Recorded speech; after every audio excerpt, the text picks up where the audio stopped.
The porcelain doll. I've never been a superstitious person, but after what happened last summer, my views on the supernatural changed forever. My name is Sarah, and this is the story of how a simple doll nearly destroyed my life. It all started when my grandmother passed away. She was 89 years old and, as far as I know, lived a long and full life. After the funeral, my mom and I went to her old house to sort through her belongings. It was an old house, filled with memories and an almost palpable silence. The scent of old wood and dried flowers still clung to the walls. While we were in the attic, going through boxes filled with photo albums, old clothes, and other relics, I found a porcelain doll wrapped in a blanket. It was beautiful, but there was something unsettling about it. The doll had curly black hair, large green eyes, and a white satin dress, like it was made for a wealthy child. But those eyes. They were a vivid green, almost lifelike, and they seemed to follow me wherever I went. I asked my mom about the doll, but she didn't remember ever seeing it before.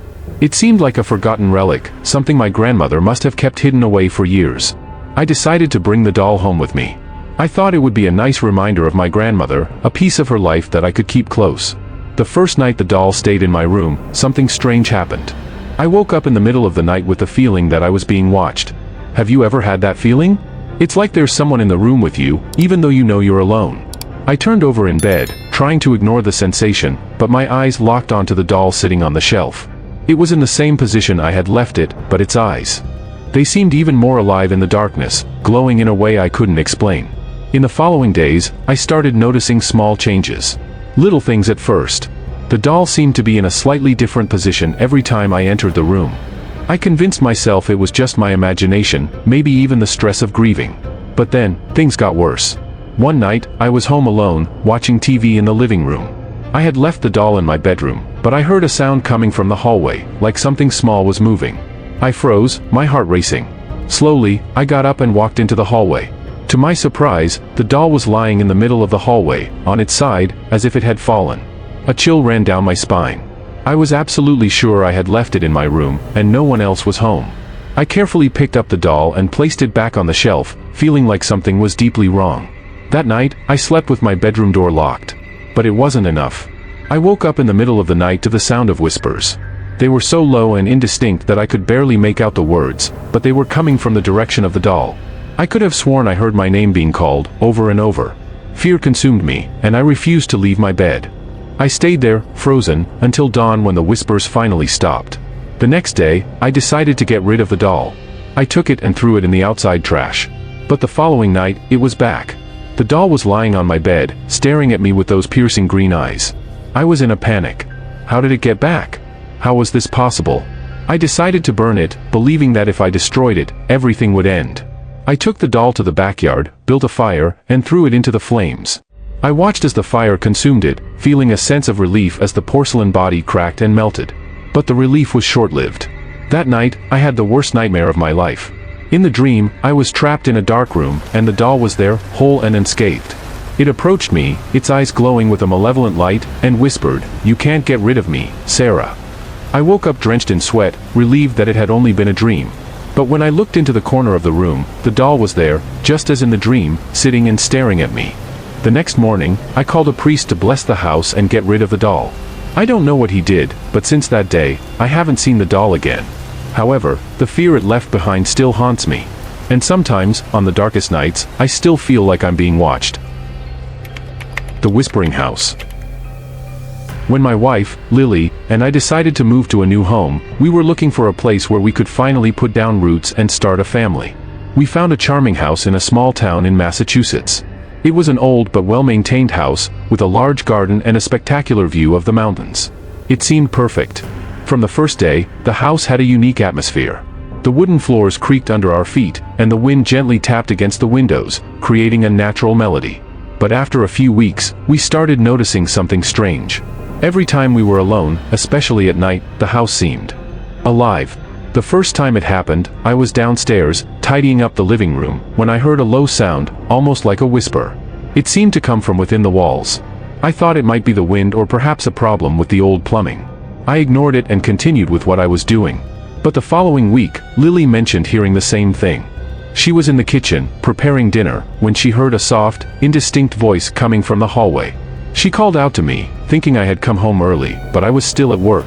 As time passed, the whispers became more intense. They were no longer occasional, they became a constant presence in our nights.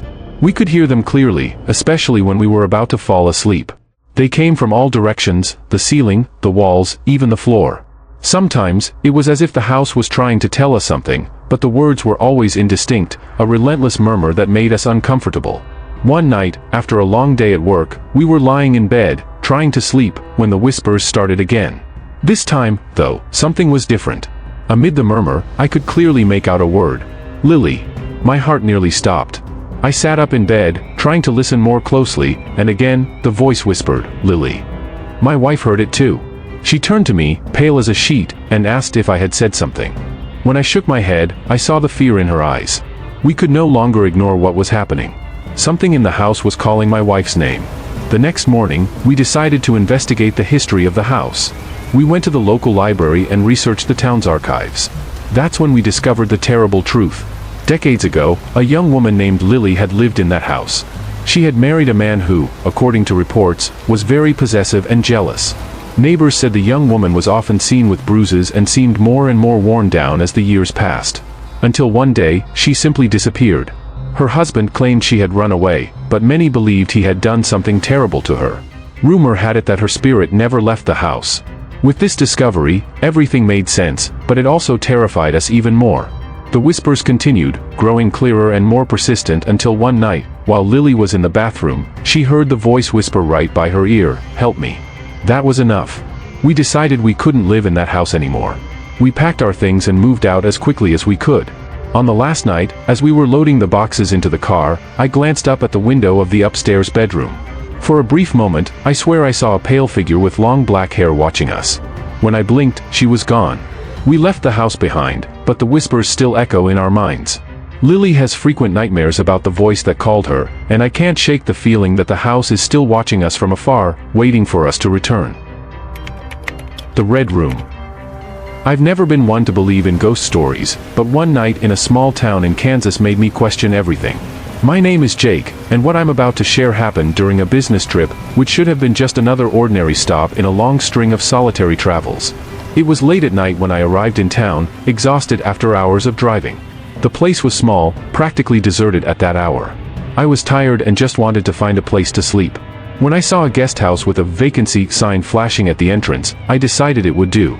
The building was old, with dark bricks and a facade that seemed to have seen better days, but I wasn't in a position to be picky.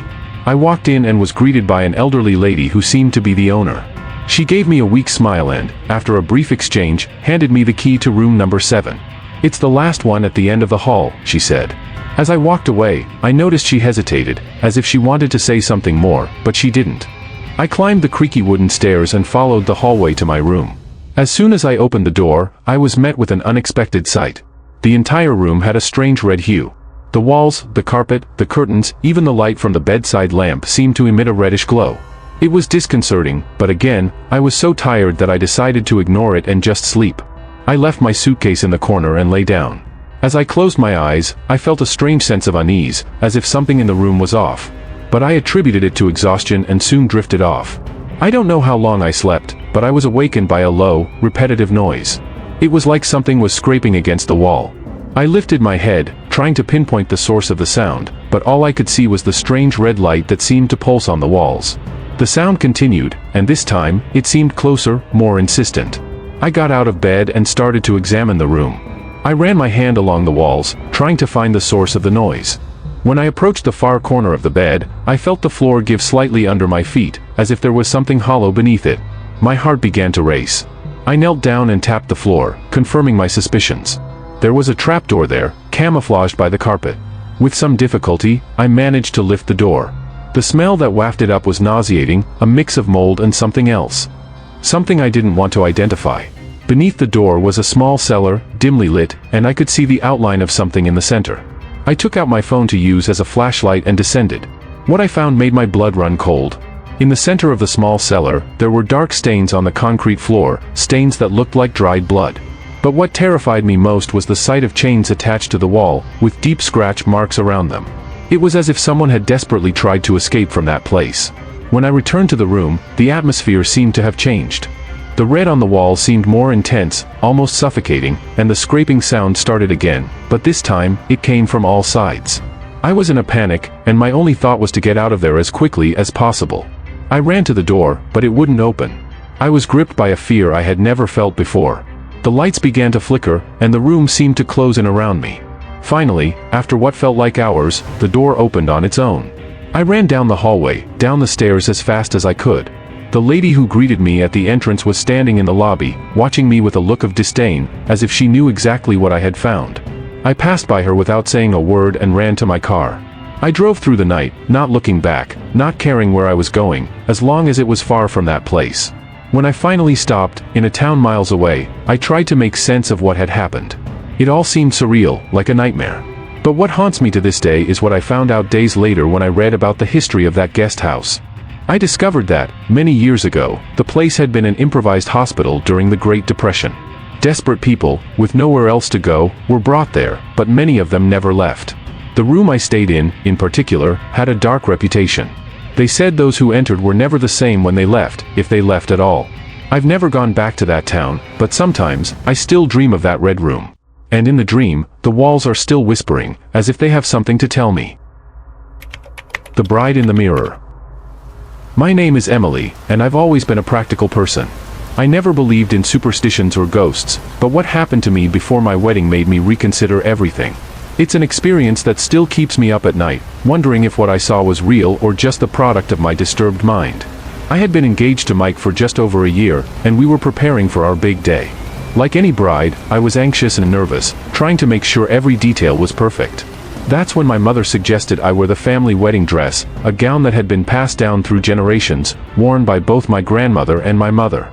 The dress was stored in an old chest in my grandmother's attic. I went there with my mom on a Saturday morning to try it on. The attic was just as I remembered it from childhood, full of old furniture covered with white sheets and smelling of aged wood and dust. When we opened the chest, the dress was there, carefully folded, still beautiful despite all these years. I put it on, and it fit perfectly, as if it had been made for me. My mother was emotional and took several pictures as I admired myself in an old mirror in the corner of the attic. It was in that mirror that everything started. As I admired my reflection, something caught my attention. For a brief moment, I thought I saw a woman behind me, dressed as a bride. But when I turned around, there was no one there. I looked back in the mirror, but the figure was gone. I smiled, thinking it was just my nerves playing tricks on me. In the days that followed, I started having strange dreams. They were always about the wedding, but something was wrong. In my dreams, I was wearing the same wedding dress, but when I looked in the mirror, it wasn't my reflection I saw. It was the reflection of a woman with sad eyes, the veil partially covering her face, but enough for me to see the tears running down her cheeks. I would wake up in a cold sweat, feeling an unease I couldn't explain. These dreams intensified as the wedding day approached. And then, something happened that made me question my sanity. I was home alone, trying on the dress one more time, making sure everything was perfect for the big day. I decided to put on the family veil as well. As I adjusted the veil in front of the mirror in my bedroom, I felt a presence beside me, a cold sensation on the back of my neck. When I looked in the mirror, there she was again, the bride I had seen in the attic, but this time, her face was clearer, and her eyes were locked onto mine. I froze, unable to move or look away. She was standing right behind me, almost touching my shoulder. And then, she whispered, in a voice that seemed to come from the depths of a grave, "He won't show up." I screamed and tore off the veil, running out of the room. My heart was racing, and I didn't know what to do. I called my mother, crying, but how could I explain? I saw a ghostly bride in the mirror. I knew it would sound crazy. However, what she told me in response was even more disturbing. My mother revealed that the dress and veil had originally belonged to my great-grandmother, who tragically died the night before her wedding, many years ago. She had been promised to a man who, they say, left her at the altar. Heartbroken, she took her own life that very night, still dressed in her wedding gown. After that, I decided not to wear the family dress. I bought a new one, and the old one was put back in the chest in the attic. On the wedding day, everything went well, but the memory of those sad eyes and that whisper still haunts me. Sometimes, I wonder if she was trying to warn me or just sharing her eternal sorrow. And when I look in the mirror at night, I always wonder if I'll see her again, the bride who never found peace. If you're enjoying the story so far, don't forget to smash that like button and subscribe to the channel for more creepy stories just like these. And hey, have you ever had a paranormal experience? Drop a comment below and share your story with us, we'd love to hear it. Now, let's dive into the next story. The Imaginary Friend. My name is Claire, and I'm a single mom to a boy named Tommy. He's 6 years old, and ever since his dad left us, it's just been the two of us. Tommy has always been a happy child, full of energy and imagination. So when he started talking about a new imaginary friend, I didn't think much of it. Kids make things up all the time, right? This imaginary friend first appeared shortly after we moved into a new house in a small town in Maine. The house was an old building, but it had plenty of space and a beautiful backyard where Tommy could play. He seemed to love the place, especially his new room. "What's your friend's name?" I asked one night as I tucked him into bed. Tommy was lying in bed, cuddling his favorite teddy bear. "His name is Charlie," he replied with an innocent smile. "He lives here." "Oh, really?" I smiled back, amused. "And what does Charlie look like?" Tommy paused, thinking, as if trying to remember the details. "He has short hair, and he wears old clothes, like in those old photos. And he has a hole in his head." I froze for a moment, unsure of how to react. What does a 6-year-old know about holes in heads? I tried to ignore the discomfort I felt and just laughed, trying to brush off the idea. "What an interesting description," I said, giving him a goodnight kiss. But as the days went by, Tommy's behavior began to change. He spent a lot of time alone in his room, talking to Charlie. Sometimes, I would hear him laughing, but other times, I would hear whispers, as if he was having a serious conversation. He started talking about things that worried me, mentioning that Charlie told him stories about a long time ago, and that he didn't like certain rooms in the house. One night, while I was making dinner, I heard Tommy scream. I ran to his room and found him curled up in the corner, trembling. He told me that Charlie was angry, that he didn't like someone being in his room. When I asked who, Tommy just pointed to an empty corner of the room. That was enough to terrify me. I decided it was time to find out more about this house and Charlie. I went to the local library and asked for the old records of the house. That's when I discovered something horrifying. In the 1930s, a family lived in our house. They had a young son, also named Charlie. One day, while playing in the backyard, Charlie suffered a terrible accident. He was hit by a falling branch from a tree, which pierced his skull. The boy died on the spot, and the family, devastated by the loss, soon moved away. Charlie was buried in the town cemetery, but his story remained known as a local tragedy. I returned home in shock. Everything made sense now, the descriptions Tommy had given, the strange behavior. But what could I do? I didn't want to scare him even more. That night, as I tucked Tommy into bed, he said something that chilled me to the bone. Charlie said he's leaving soon, but he wants me to go with him. My heart nearly stopped. I knew I had to do something immediately.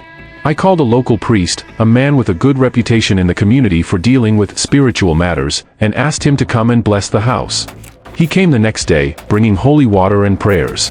As he walked through the house, reciting his blessings, the air seemed to grow heavier, as if something was resisting. When he reached Tommy's room, where Charlie supposedly stayed, the lights began to flicker. The priest stopped, looked at me, and said softly, "There's a presence here, and it's tied to this place. But I think it's at peace now." After that night, Tommy never mentioned Charlie again. He went back to being the cheerful boy he was before, as if nothing had happened. But I still find myself thinking about what could have happened if I hadn't acted in time. And sometimes, when I pass by Tommy's room late at night, I feel a chill, as if something, or someone, is still watching. The Midnight Visitor. My name is David, and I've always been a skeptic when it comes to the supernatural. I believe in what I can see, touch, and explain. But an experience I had last winter left me with doubts I still can't shake. I lived in a small cabin in the mountains of Colorado, a peaceful and isolated place, perfect for someone like me who wanted to escape the chaos of the city. The cabin was old, built in the 1940s, but had been recently renovated, retaining its rustic charm. I rented it for 6 months, planning to spend the winter writing a book that had been on my mind for years. The first few months were peaceful, almost therapeutic. The mornings were filled with the sound of birds and the gentle wind in the trees, and the nights were quiet and starry, just as I wanted. It was on one of those nights that everything started.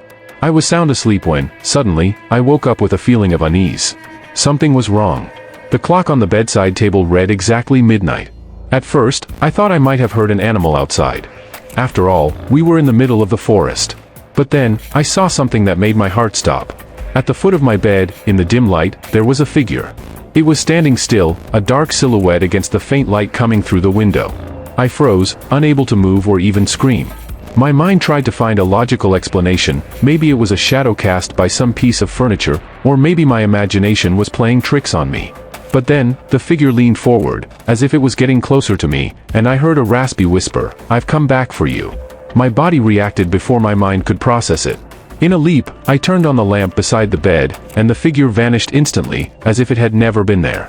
I sat on the bed, panting, with my heart pounding so hard I thought it would explode. I spent the rest of the night awake, trying to understand what had happened. The next morning, I decided I had to investigate. Maybe there was a simple explanation, a poorly closed window, some draft that had created that shadow. I searched the entire house but found nothing out of the ordinary. Still, the feeling of being watched didn't leave me. In the following nights, the figure returned. Always at midnight, always in the same place.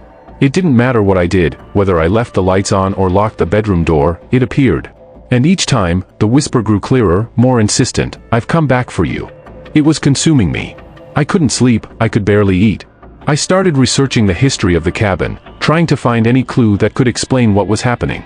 That's how I discovered the story of a man who had lived there many years before.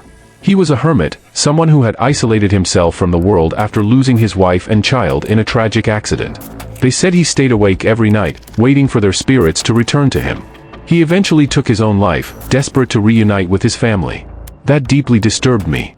The idea that the man's spirit might still be trapped in that cabin, waiting for his loved ones, filled me with fear. But at the same time, I began to wonder if he had mistaken me, a stranger, for the family he so longed to reunite with. After weeks of sleepless nights and increasingly intense apparitions, I decided I couldn't stay there any longer. I packed my things and left the next morning. As I drove away, I looked back and saw the cabin disappearing among the trees.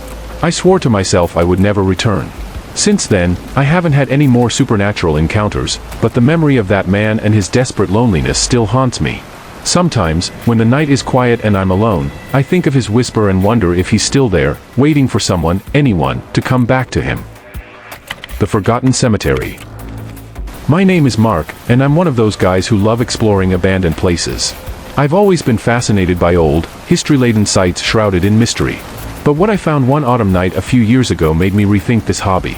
A few friends and I were in a small town in rural Illinois, famous for its urban legends and ghost stories. During a conversation at a local bar, we heard about a forgotten cemetery hidden in the woods a few miles from town. The cemetery, according to locals, had been abandoned for over a century, and almost no one knew how to get to it. Naturally, this only piqued our curiosity. The next day, we met at the beginning of the trail leading into the forest. We were prepared with flashlights, cameras, and plenty of adrenaline. The trail was narrow and little used, with vegetation growing high around us, making the walk more difficult. As we moved forward, the air seemed to grow denser, as if the forest was wrapping around us in a tight embrace. After nearly an hour of walking, we finally reached the cemetery. It was a small place, with only a few dozen old tombstones, many of them toppled or covered in moss. There was a quietness there that was almost oppressive. There were no sounds of birds or insects, just the occasional rustling of leaves in the wind. We started exploring, reading the names on the tombstones, trying to imagine the lives of the people buried there. Some of the tombstones dated back to the late 19th century, and most of the inscriptions were so worn that they were hard to read. But what caught my attention most was a tombstone in the center of the cemetery, larger and more elaborate than the others. The inscription was almost illegible, but I managed to make out the name Margaret. As I looked at Margaret's tombstone, I felt a strange sensation of being watched. I looked around, but my friends were busy taking photos and talking, seemingly unaware of anything unusual. I tried to ignore the feeling, but it only intensified. Suddenly, a strong wind blew through the cemetery, bending the trees around us and sending leaves swirling like a storm. That's when I heard the sound. It was a low moan, almost like someone crying, coming from somewhere near where I was standing. I turned around, trying to locate the source of the sound, but saw nothing but the moss-covered tombstones. I called my friends, but they didn't hear anything. They thought I was just joking, trying to scare them. But I knew there was something there. The moaning continued, now louder, more insistent. I decided to follow the sound, moving away from my friends, guided by that sad, disturbing melody. I walked to the edge of the cemetery, where the forest seemed denser, the shadows darker. That's where I saw a figure. It was hard to see clearly, but it seemed to be a woman, dressed in white, with long hair covering her face. She was standing by a solitary tombstone, her head bowed as if she was crying. I froze, unable to move or speak. The figure slowly lifted her head, and for a brief moment, her eyes met mine. There was a deep sadness in her gaze, a pain that seemed to have crossed the centuries. And then, she vanished. My friends finally caught up, laughing and joking, but the smiles quickly disappeared from their faces when they saw mine. I could barely speak, just pointed to where the figure had been. They didn't see anything, of course, but something in my voice, in my appearance, convinced them it wasn't a joke. We left the cemetery in silence, the light and playful mood from before gone. We never spoke of what happened again, and I've never returned to that place. But the face of that woman, her sad gaze, still haunts me. And sometimes, at night, when I'm alone, I can still hear that soft moaning, as if she's waiting, begging for someone to hear her forgotten story. The voice on the radio. My name is Rebecca, and I've always been a reserved person, someone who finds comfort in routine and solitude. Since I moved to a small house in rural Virginia, my life has followed a calm and predictable rhythm. I spent most of my time reading, writing, and listening to music on the old radio I inherited from my grandparents. It was a relic from the 1950s, a sturdy device with a sound that, despite its age, was still incredibly clear. It was around late autumn when things started getting strange. I was home alone, as usual, preparing dinner when I heard it for the first time. The radio was tuned to a classical music station, something that always helped me relax, but suddenly, the music was interrupted by static. I thought it was just interference, something common with old devices, and continued with what I was doing. But then, amid the static, I heard a voice. It was low, almost indistinct, but clear enough for me to realize someone was saying my name. Rebecca. Help me. I froze, still holding the knife, trying to understand what was happening. The voice was female, soft, but carried a tone of desperation that sent chills down my spine. I looked at the radio in disbelief, waiting for the music to return or for the static to stop. But the voice continued, repeating my name several times, each time more urgent. Rebecca. Please. Help me. Terrified, I turned off the device, but the sound of the voice kept echoing in my mind. I tried to convince myself it was just a malfunction, maybe a crossed signal from some distant station. But something about the voice, the way it pronounced my name, left me feeling uneasy. I decided to ignore the incident, although the feeling of being watched never left me. In the days that followed, the voice returned, always at the same time, always asking for help. And each night, the words became clearer, more disturbing. I'm trapped. Rebecca, help me get out. Finally, after several sleepless nights, I decided to investigate. I asked the few neighbors I had about the history of the house and the area. One of them, an elderly man named Henry, told me something that left me breathless. Many years ago, a young woman named Evelyn lived in the house where I now stayed. She lived alone, like I did, and was known for being reclusive but very kind. One day, she simply vanished. The police searched for weeks but never found any trace of her. Some believed she had run away, others thought something terrible had happened. But what scared me most was Henry's description of Evelyn. He said she had a soft and melodious voice, something everyone in town remembered. After hearing this story, I couldn't ignore the voice on the radio any longer. Every night, it seemed more desperate, as if it was trapped somewhere, unable to escape. I felt like I needed to do something, but what? The voice didn't give me any more information, just repeated the same plea for help, growing more anguished each time. One night, as the voice continued to beg, an idea came to my mind. I decided to respond. I picked up the radio's microphone, something I had never used before, and pressed the transmission button. Evelyn, if you can hear me, I'm here. What do you want me to do? For a moment, there was only silence, and I thought my attempt had failed. But then, the voice returned, clearer than ever. The basement. I'm in the basement. My heart raced. There was no way Evelyn could still be alive, trapped somewhere in the house, after all these years. But something, or someone, was down there, and I knew I had to find out what it was. I descended the stairs to the basement with a flashlight trembling in my hands. It was a cold, dark space, filled with dusty boxes and old furniture. I searched every corner, hoping to find some sign, something that would explain what was happening. And then, I saw it. At the back of the basement, behind a pile of boxes, there was a small door, almost invisible. It was locked with an old, rusty chain, but I managed to force it open. Inside, I found a small compartment, and there, in the center, was an old photograph of a young and beautiful woman. On the back of the photo, someone had written Evelyn, 1953. I took the photo with me, and that night, I placed it next to the radio. When the voice returned, I spoke again. I found you, Evelyn. Rest in peace. After that, the voice never appeared again. The radio returned to normal, and the feeling of unease finally disappeared. However, the experience left me with questions that may never be answered. What happened to Evelyn? How did she communicate with me through the radio? And, most disturbingly, was I the only one who heard her plea for help, or are there others like me, who will one day hear voices crying out for release? The locked room. My name is Lisa, and a few years ago, my husband, Tom, and I bought an old Victorian mansion in New England. It was the kind of house I had always dreamed of owning, grand, full of history, and with plenty of space to start a family. But there was something strange about the house from the moment we first saw it. The real estate agent showed us all the rooms, explaining the mansion's history, which dated back to the late 19th century. It was an impressive house, with stained glass windows, marble fireplaces, and high ceilings. However, there was one room on the upper floor that he didn't show us.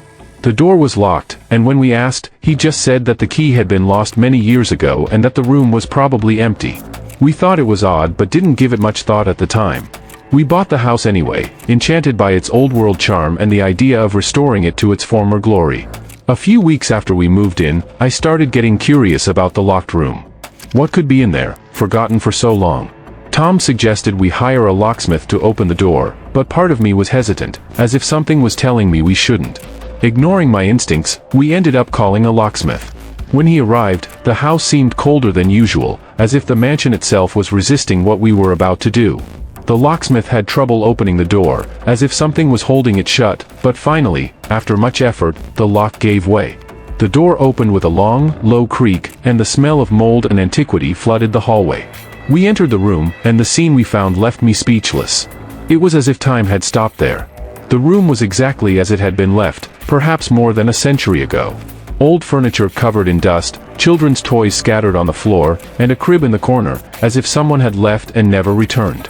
There was a strange presence there, something that made the hairs on the back of my neck stand up. Tom, however, seemed more curious than scared and began exploring the room, opening drawers and inspecting the furniture. I, on the other hand, felt increasingly uneasy, as if we were invading a space that didn't belong to us. At the back of the room, in a dark corner, there was a large mirror covered by a black cloth. Without thinking much, Tom pulled the cloth away, revealing the dusty mirror. The moment he did, the temperature in the room dropped drastically, and a cold breeze seemed to pass through the walls. I looked in the mirror and felt my heart stop for a moment. My reflection was there, of course, but for a brief second, I saw another image beside me. It was the reflection of a child, maybe 4 or 5 years old, with dark hair and an old white dress. She was standing there, looking directly at me, with a sad and empty expression. When I blinked, the image was gone. "Tom, I think we should leave," I whispered, trying to stay calm. He looked at me, finally noticing the fear on my face, and agreed that we should leave the room. We closed the door behind us, and that night, we didn't talk about it again. However, things started to change in the house. Doors and windows that had always been closed began opening on their own, and footsteps could be heard in the hallway at night. And, every time, those sounds came from the upstairs, near the locked room. One night, we woke up to the sound of a child's laughter coming from the hallway. Tom grabbed a flashlight, and we went upstairs, both of us with our hearts pounding. When we reached the hallway, we saw the door to the room ajar, even though we were sure we had locked it. Slowly, Tom pushed the door open. The room was as it had been, but the mirror now seemed to glow in the darkness, as if it was drawing something in. And then, in the reflection, we saw the child again, standing in front of the crib, gently rocking back and forth, with a look of deep sadness. She looked at us through the mirror, and this time, her mouth moved, but no sound came out. Tom and I ran out of the room, locking the door behind us, and decided we couldn't stay in the house any longer. The next day, we called a priest to bless the place, but he refused to enter the locked room, saying he felt a presence too strong there. We moved out shortly after, selling the house to another couple, never mentioning what we had found. Since then, we've never returned to that town, and sometimes, I still wonder what would have happened if we had left that door locked, if the presence in that room would have left us in peace. But there's one thing I know for sure, that child, whoever she was, is still there, trapped in time, waiting for something, or someone, to set her free. The Endless Road. My name is Ben, and what I'm about to tell you happened on a trip I took a few years ago. I'm a salesman, and I spend most of my time on the road, traveling from one city to another, meeting new places and people.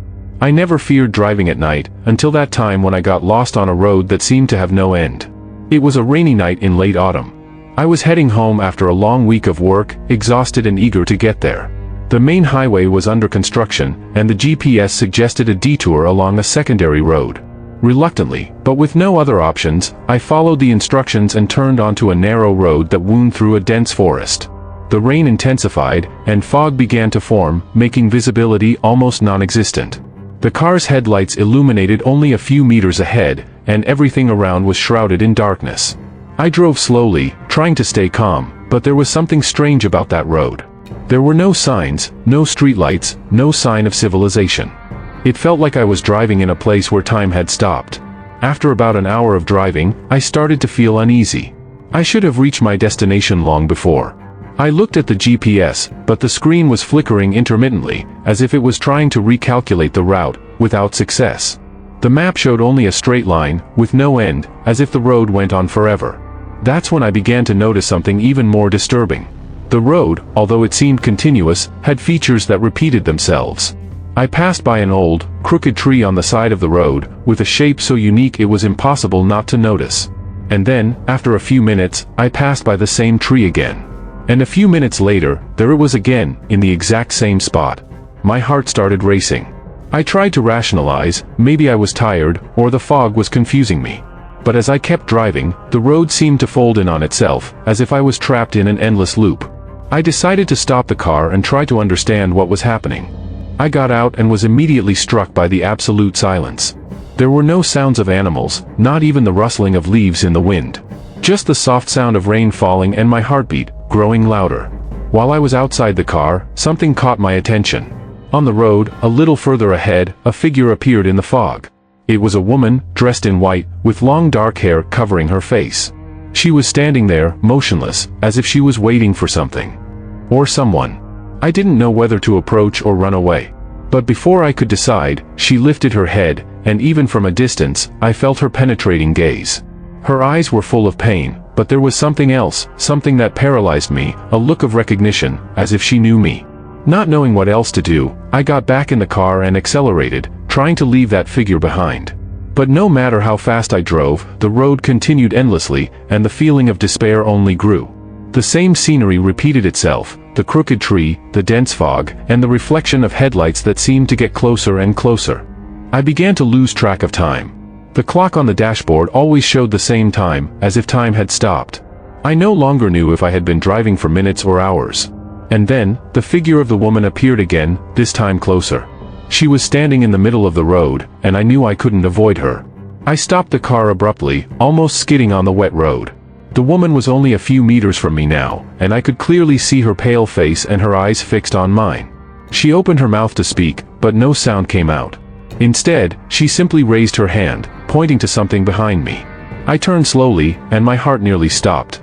Behind the car, in the darkness, I saw another figure, a faceless shadow, tall and threatening, slowly approaching. Fear took hold of me, and before I could think, I accelerated again, driving as fast as I could. I didn't know where I was going, I just knew I needed to get out of there. And then, as suddenly as it all began, the road changed.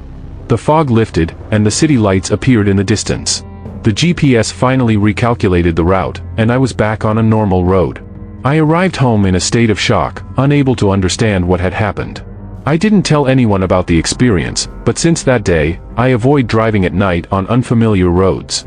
And sometimes, when I'm alone in the car, I feel like I'm being watched, as if that endless road is still waiting for me somewhere, ready to take me back to its endless loop.